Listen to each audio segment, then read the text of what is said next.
तो मारकाट करने पर तुम्हें कोई पुण्य थोड़ी मिलेगा। ये थोड़ी कहेगा कोई कि आपने खेल खेला जीत गए तो आपको हम आज का विजेता घोषित करते हैं, आपको उत्तम श्रावक की पदवी देते हैं आज 24 घंटे के लिए। ऐसे थोड़ी कोई कहेगा। ये थोड़ी कहेगा आज आपको भगवान के दर्शन करने का पुण्य मिलता है। ऐसे थोड़ी कहेगा कि आज आपको क्षमा करने का पुण्य मिलेगा। ऐसे थोड़ी कोई कहता है आज आपको स्वाध्याय करने का पुण्य मिलेगा। वो मारकाट का खेल खोलोगे तो मांस ही तो मिलेगा। यदि आपने खेल ऐसा खेला होता अपने खेल में कि हमारे महाराज की भैयावती की, यह भी एक खेल है मनोरंजन का। घर में थक गया था, परेशान होता, आया महाराज के पास, थोड़ी पैर दबाई, आनंद आया। 1 घंटे के लिए आया, पढ़ते पढ़ते हार दे करके गया, बड़ा आनंद आया। उसका पुरस्कार क्या क्या मिला? 1 ग्रास दिया था कृषि भव में। 3 पल की आयु तक के लिए 10 प्रकार के कल्पवृक्षों के द्वारा प्रदत्त भोग सामग्री प्राप्त हुई। एक दिन भैयावती की थी बड़ी भावना से सुबह वाली ने अगले भव में सुदर्शन शेठ बना, कामदेव जैसा सुंदर शरीर, वज्रसना सेनन, उसे उसको प्राप्त कर लिया। तो ये खेल खेलो। एक दिन अभिषेक करने के लिए, पूजा करने के लिए आया, वह धन कर पर्ण कर अमरशन वैसर बने। एक दिन धनदत्त ग्वाले ने भगवान के सामने कमल का फूल चढ़ा दिया। वह ग्वाला गंदे हाथ पान से आया, करकंडू राजा बन गया। एक बार भी कोई पुण्य का कार्य किया, महाराज वज्रजंग और श्रीमती ने अपने ही दोनों पुत्र दंबर सागर सेन को सर्व सरोवर विदेश क्षेत्र में हार दिया। वे आज्ञा स्वामी बने और श्रीमती राजशांस बना। ऐसे बच्चों को संस्कार क्यों नहीं दिए जाते? ये क्यों कह दिया जाता जाओ मोबाइल लेके खेलो? मोबाइल में कोई अच्छी चीज आ रही है क्या? अच्छी बात कहने पर तो अच्छी बात सुनने में नहीं आ रही। वे मोबाइल की 1000 बुराइयों में से 10 अच्छाई कैसे खोज पाएंगे? जो अच्छाई में से अच्छाई नहीं खोज पा रहे, जो अच्छाई में से भी बुराई खोज लेते हैं, किसी साधु में बुराई, किसी शास्त्र में बुराई, किसी भगवान में बुराई, मंदिर में बुराई, धर्मात्मा में बुराई, पूजा अभिषेक करने वाले में बुराई, स्वाध्याय करने वाले में बुराई, माता पिता में बुराई खोज लेते हैं, तो वे उस बुराइयों के ढेर में से अच्छाई कहाँ से खोज पाएंगे? महानुभाव, हमें तो सीधी सीधी अच्छाई उनको प्रस्तुत करना चाहिए, तब भी अच्छाई ग्रहण कर पाएंगे। वे तो अच्छाई को भी बुराई की दृष्टि से देखते हैं। मम्मी के पास कोई काम नहीं है, सुबह से लेकर 10 बजे तक मंदिर में बैठी रहती हैं। पापा के पास कोई काम नहीं है, बैठ जाते हैं मंदिर में जाकर के। ऐसा कर रही है, इनके पास घर का काम देखा नहीं जाता, मंदिर का काम संभाल रही है। क्योंकि किसके पास क्या क्या है? वे तो अच्छाई को भी बुराई के रूप में देख रहे हैं। जो अच्छाई को बुराई के रूप में देख रहा है, वह बुराई में से अच्छाई कैसे निकाल सकता है? वह तो बुराई को ही अच्छाई कहेगा, अच्छाई को तो अच्छाई कह ही नहीं सकता। समान बात। ये मोबाइल, आज खेल का मैदान सुना पड़ा है, आज सुना पड़ा ये खेल का मैदान। लगता है बालकों की गेंद को कोई मोबाइल चुरा कर ले गया। आज ये खेल का मैदान सुना इसलिए पड़ा है, जो बालक गेंद से खेलते थे, गिल्ली डंडा खेलते थे, कबड्डी खेलते थे, खो खो खेलते थे, स्टोरिया खेलते थे, आंखों से पट्टी बांध के नाना खेल खेलते थे, उड़न खेलते थे, पेड़ पर चढ़ गए, कूद गए, वे खेल अब कहाँ चले गई? अकेला मोबाइल सब खेलों को निगल गया, लील गया। महान बात। कुछ लोग स्वभाव में जीते हैं, कुछ लोग विभावों में जीते हैं। कुछ लोग स्वभावों में जीते हैं, कुछ लोग विभावों में जीते हैं, कुछ लोग ख्वाबों में जीते हैं, कुछ लोग भावों में जीते हैं। जीते हैं सभी लोग अपनी अपनी मस्ती में, किंतु जो मोबाइल में लगे रहते हैं वे हमेशा अभावों में जीते हैं, उन लोग जो सद्भाव में आता। इसलिए महान इस मोबाइल की जिंदगी को, इस समय का लुटेरा यदि सबसे बड़ा कोई है तो मोबाइल है, जिसने सब कुछ छीन लिया, हमारी संस्कृति को छीन लिया, संस्कारों को छीन लिया। आज कहाँ है मंदिर में स्वाध्याय करने वाले? हमने स्वयं देखा है कि मंदिर में 3 बार स्वाध्याय होता था। प्रातःकाल पूजन के बाद स्वाध्याय, मध्याह्न काल में स्वाध्याय 2:30-3 बजे होता था, शाम को 7-8 बजे स्वाध्याय होता था। कहाँ गया वह समय स्वाध्याय वाला, मंदिर में स्वाध्याय करने वाला कोई क्यों नहीं रहा? कहाँ गया वह समय? कंपटीशन है, काय का कंपटीशन? आज भी एक दाम की दुकान खोल के बैठो, तुम्हारी दुकान न चली, दुकान टी मेरी।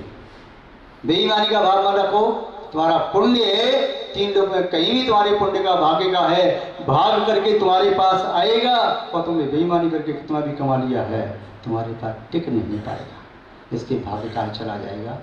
ये तो सब बहाने हैं और इतना कंपटीशन है। आज तो बच्चों को पालना मुश्किल है, पेट भरना मुश्किल है, कुछ मुश्किल नहीं है, बेईमानी ज़्यादा छा गई है। पहले ईमानदारी थी, एक व्यक्ति कमाता था, 10 खाते थे, और 10-10, 12-12, 15-15, 16-16 बच्चे पैदा होते थे उस समय। उनके भी भाग्य का था, सब खाते थे, एक कमा रहा है, सब खाते हैं, फिर भी उनके पास बचता था। कभी अपने जीवन में बुरे दिन आ जाए, पड़ोसी के आ जाए, उसकी सहायता भी करता था। आज घर में 4 मेंबर हैं तो 4 कमा रहे हैं, फिर भी कुछ नहीं बचा पा रहे हैं। पहले व्यक्ति दूध खाता था, दही खाता था, मक्खन खाता था, मावा खाता, रबड़ी खाता, खीर खाता, हलवा पूड़ी बन रही है, खूब अच्छे से खाता था। जितना भी मोटी मोटी रोटियां खाता था, जितना भी खाता था, सब पचता था। आज बिजली का पानी पी रहे, वो नहीं पच पा रहा। पहले एक कमाता था तब भी बचता था, और पहले खूब वर्ष खाता था तब भी बचता था। आज पूरा घर कमा रहा है तब भी बच नहीं रहा, बिजली का पानी पी रहा है तब भी कुछ बच नहीं रहा। महान भाव, मोबाइल में जिंदगी बर्बाद कर। इस लुटेरे ने न केवल समय, हमारा सब कुछ लूट लिया, लूटता जा रहा है। लोग कहते हैं मोबाइल में अच्छी बातें तो आती हैं, हम कौन मना करते नहीं आती, कभी कभी अच्छी बातें भी आती हैं। ऐसी आती हैं जैसे उर्दू का सफ़ेदी, किंतु व्यक्ति से पूछो उर्दू कैसा होता है, कैसा होता है, काला कहोगे? कोई कहता है वो सफ़ेद होता है, पर सफ़ेदी धोती है। कौआ कैसा होता है? उसका खून लाल नहीं है क्या? हड्डी सफ़ेद नहीं है क्या? नशे उसकी हरी नहीं है क्या? फिर क्यों नहीं कहते कौआ नीला होता है, हरा होता है, लाल होता है, काला क्यों कहते? मुख्यतः इसकी है उर्दू में एक लकीर और सफ़ेद है। ऐसे मोबाइल में अच्छी बात भी आ सकती हैं, नहीं आए कोई अच्छी बात तो मोबाइल चल ही नहीं पाए। कहीं ना कहीं सत्य का पर्दा तो होता, अच्छाई का पर्दा होता है, उसके पीछे ही बुराइयां पनपती हैं। यदि वो पर्दा न हो तो बुराइयां पनप ही नहीं पाए। तो मान भाव, एक चींटी ने एक रानी चींटी से कहा, इस बालक ने हमारे घर पर पानी डाल दिया है, मैं इसे काटूंगी। रानी चींटी ने कहा, नहीं काटना मत। क्यों? हो सकता है बच्चे से गलती हो गई होगी, पानी गिर गया होगा। नहीं, इसलिए स्वयं जानबूझ करके हमारे दिल पर पानी डाला है, मैं इसे काटूंगी। नहीं नहीं काटना मत। जानबूझ के डाला पानी, फिर भी नहीं काटना। नहीं नहीं काटना न मत। रानी चींटी का आदेश, काटना नहीं इस बालक को। क्यों? ऐसी क्या बात है? यदि तूने आज काट लिया तो इसकी माँ कहेगी, अब मिट्टी में मत खेल, चींटी काट लेती है, मोबाइल से खेल। मिट्टी में मत खेल, चींटी काट लेगी, मोबाइल से खेल। काटना नहीं, ये अपने पैरों से तो कुचल दे, तब भी इसे काटना नहीं। कम से कम ये मिट्टी में खेलने तो आ रहा है, पानी भी डाले, कुचल दे, कोई बात नहीं, नहीं तो उसकी माँ इसके हाथ में भी मोबाइल पकड़ा देगी। महानुभाव, वास्तव में माताओं को जब अपने मन की करनी होती है तो बालकों को बहलाने के लिए मोबाइल पकड़ा दिया जाता है। बालकों को जब अपनी मन की करनी होती है तो वे भी चुपचाप आंख बचा करके मोबाइल का सहारा लेकर के किससे गपशप कर रहे हैं, मोबाइल से कहाँ फेसबुक से मिल रहे हैं, कि किससे व्हाट्सअप कर रहे हैं, क्या कर रहे हैं, कौन सी दुनिया में खो रही है, तुम्हें कुछ नहीं मालूम। बाद में कहेंगे, महाराज जी बच्चे हमारे हाथ में नहीं, हमारा बेटा उस नॉन-जेंडर लड़की से शादी करना चाहता है, हमारी बेटी उससे शादी करना चाहती। क्यों करना चाहती? तुमने ही तो धक्का दे करके अपने संस्कार से नहीं दिए, दूसरे के संस्कार लेने के लिए मजबूर कर दिया। उन्होंने उससे संस्कार प्राप्त कर लिए, अब क्या के लिए रोते हो? तुम्हें स्वयं ही जैन धर्म अच्छा नहीं लगा था, तुमने जैन धर्म की मर्यादा का उल्लंघन स्वयं किया है, तुमने अपने कर्तव्य की मर्यादा का उल्लंघन स्वयं किया है। यदि बेटा तुम्हें धक्का देके बाहर निकाल दे तो कौन सी बुराई है? तुमने धक्का देके कह दिया जा मोबाइल से खेल, और वो यदि रात के 12 बजे कहता है मम्मी पापा से जाओ, पहले जब तक मकान अपने पर नाम नहीं कराया तब तक पैरों में सिर रखे था, और जैसे मकान नाम हुआ, पापा व्यापार में घाटा लग रहा है, मेरी पत्नी है देखो तुमसे बनती नहीं ना, या तो मैं जा रहा हूँ घर छोड़ करके, बेटा तू मत जा, तो फिर तुम निकल जाओ, देखो कहीं अलग जगह। किसने ऐसा ये समय प्रस्तुत किया? ये क्यों हुआ? ये ध्यान रखना, जब भी एक्सीडेंट होता है छोटे वाहन बड़े वाहन में, गलती किसकी मानी जाती है? बड़े कौन हैं? तुम के बच्चे। तो अपनी गलती स्वीकार करने में झिझक क्यों? मेरे संग में कोई कमी होती है तो अपराधी कौन है? मेरे संग में कोई कमी होती है तो अपराधी मैं। आपकी समाज में कोई कमी होती है तो अपराधी समाज का मुखिया। आपके घर में कोई कमी आती है तो अपराधी परिवार का मुखिया। जिसके हाथ में सत्ता है, जिसके हाथ में सत्य है, जिसके हाथ में न्याय व्यवस्था है, जिसके हाथ में दंडाधिकार है, उसके रहते हुए भी कहीं बिगाड़ हो रहा है तो छोटा नहीं बड़ा ही अपराधी माना जाएगा। बच्चे बिगड़ गए तो बच्चे तुमसे बड़ी कब हो गए? तुमने अपने बच्चों को अपने से बड़ी होने क्यों दिया? तुम्हारे पास बच्चों को संभालने का समय क्यों नहीं बचा? जब एक माँ 10-10, 12-12 बच्चे पाल लेती थी, आज तुमसे अपना एक बच्चा क्यों नहीं पाला जा रहा? संस्कार क्यों नहीं दिए जा रहे? समय क्यों नहीं निकल रहा? और के लिए समय क्यों है? अपने बच्चे को तुम संस्कार दो, अपने सीने से लगा करके उसे, इसलिए शब्दों में गारंटी से कहता हूँ, दावे के साथ कह सकता हूँ, तुम्हारा बच्चा जिंदगी भर तुम्हारा साथ नहीं छोड़ सकता। यदि तुमने उसे यात्रा कराई, उंगली पकड़ करके शंकर जी की, तो वह तुम्हें पीठ पे बिठा करके तुम्हें शंकर जी की यात्रा कराएगा।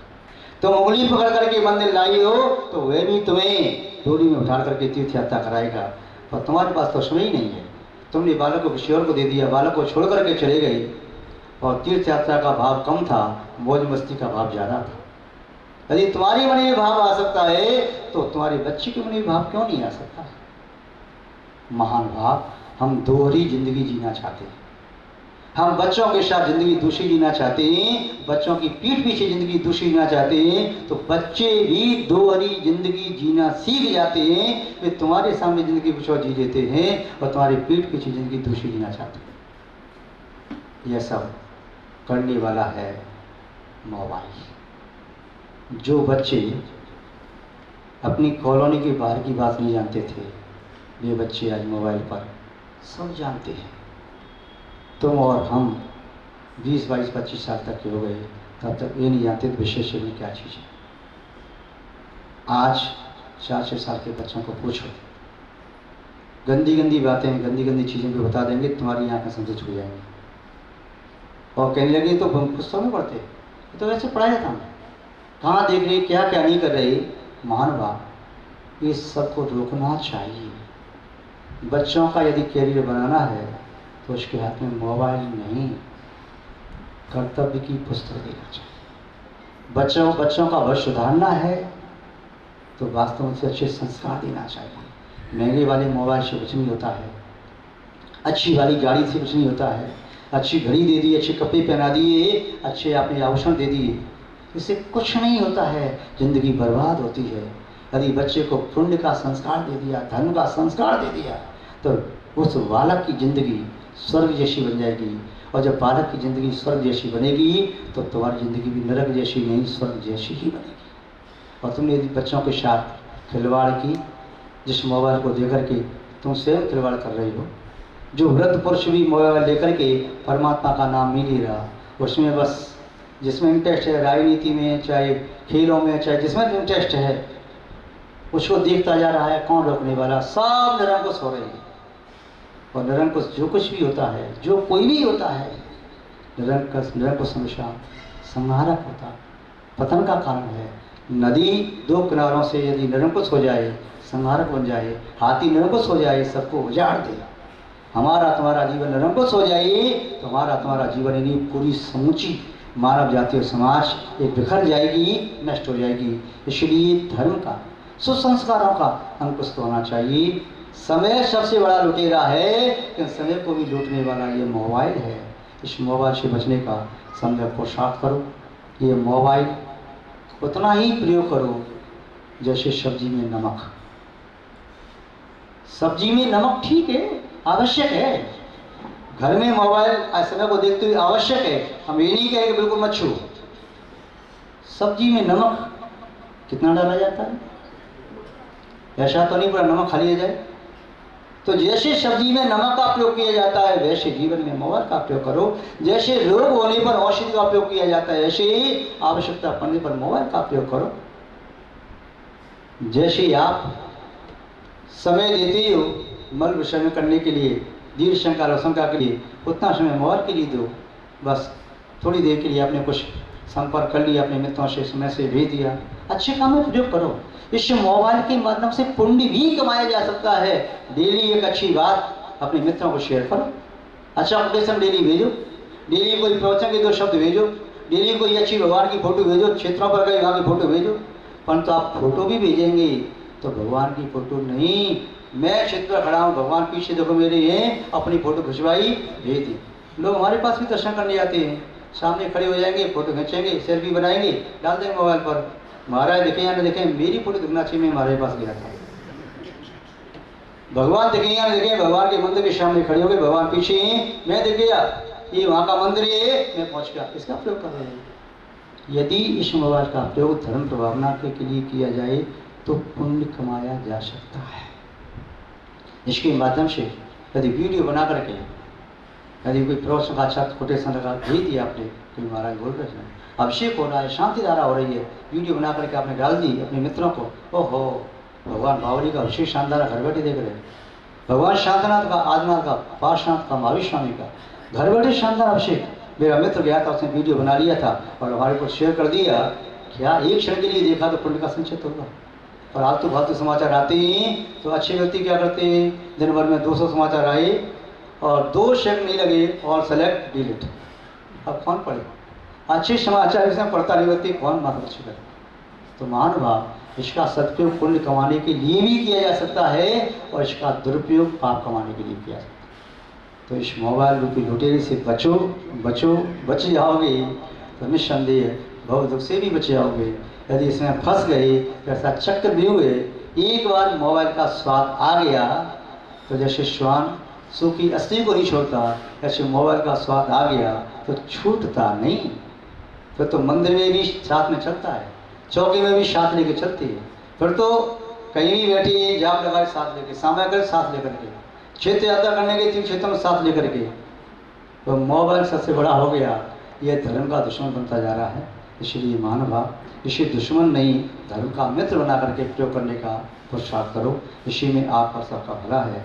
इन्हीं शब्द भावना और शब्दों के साथ हम अपनी शब्द श्रृंखला को विराम देते हैं। जय बोलिए श्री शांतनाथ भगवान की, परम पूज्य आचार्य गुरुदेव श्री विद्यानंद जी महाराज की, अहिंसा में विश्व धर्म की।